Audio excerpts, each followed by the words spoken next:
Yes, for Provincial Ordinance number 2022-287,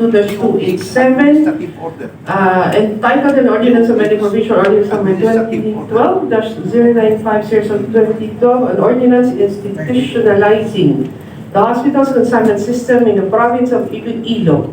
For those who are in favor, please raise your right hand.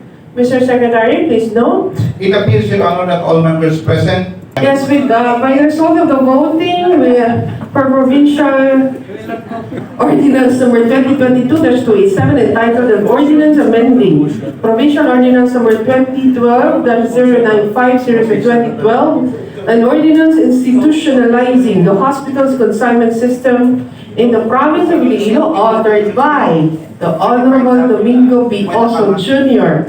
and the Honorable Marcelo Valentine S. Serag, and co-authored by the Honorable Dorothy G. Paes, is now approved under third and final reading.